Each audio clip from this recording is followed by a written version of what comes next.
Damaged or completely ruined buildings, destroyed infrastructure, and wounded civilians. These are the consequences of the latest shelling of Mykolaiv by Russian forces. An enemy hit the city the day before with Uragan multiple rocket launch systems and cluster shells. 2 civilians were wounded.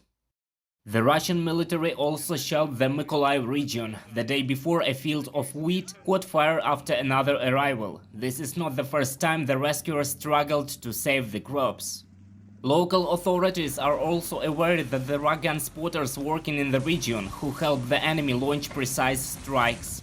I will pay $100 to anyone who points out a spotter. That is to say, identify the person who actually adjusts fire.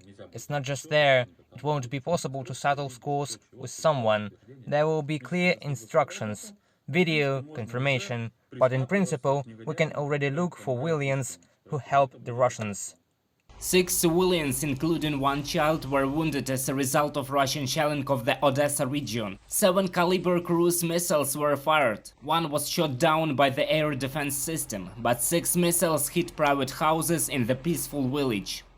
As a result of the hit, 3 private houses and 2 household buildings were destroyed and caught fire. Several more private houses, cars, a school and a house of culture were damaged. The fire on an area of 300 square meters was promptly extinguished. 95 rescuers and 16 units of equipment were involved, said Brachuk, spokesperson of the Odesa Regional Military Administration. The shelling also continues in the Sumy region. Over the past day, Russian troops fired more than 150 mines and shells on settlements. 2 people were wounded. They fired using mortars, barrel and rocket artillery.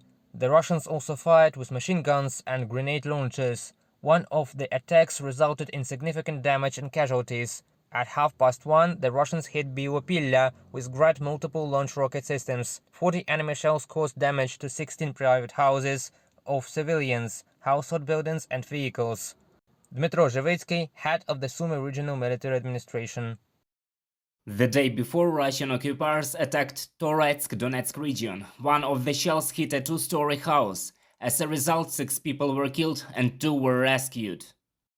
In the Luhansk region, the Russian occupiers are attempting to attack several directions at once. However, with no success. Ukrainian servicemen are holding back the enemy. Meanwhile, to replenish the ranks of the Kremlin army, the Russian military is mobilizing residents of the occupied territories of Ukraine.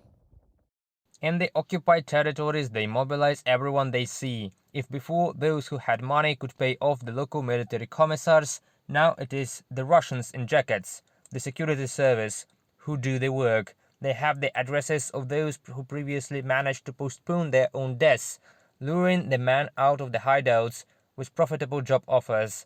They offer attractive jobs. Even those brought in under criminal articles are sent to the front, as in Alchevsk. Serhiy Haidai, head of the Luhansk Regional Military Administration. The Russian troops launched a number of artillery strikes on Kharkiv. There were arrivals in the Kievsky district of the city. Only civilian infrastructure was damaged. 2 residential buildings were partially destroyed. 2 floors of a multi-story building and the roof of a neighboring house, window frames and cars were damaged. During the inspection of the scene, 4 explosion sites from artillery shells were identified, probably of 152mm caliber. It is a powerful enough weapon, which has a large range of impact both in open areas and indoors. The Ukrainian armed forces, meanwhile, have eliminated 38,500 Russian occupiers. The General Staff of the Armed Forces of Ukraine reports that although the situation on the front line remains difficult, it is controlled by Ukrainian servicemen. We have managed to stabilize the situation. It is complicated, tense, but completely under control. An important factor contributing to our ability to hold our defense lines and positions in the timely arrival of M142 HIMARS, which target enemy control points, ammunition and fuel depots. Valery Zaluzhny, Commander-in-Chief of the Armed Forces of Ukraine. Reported by Roman Smoler, Mariana Krechet, UATV News.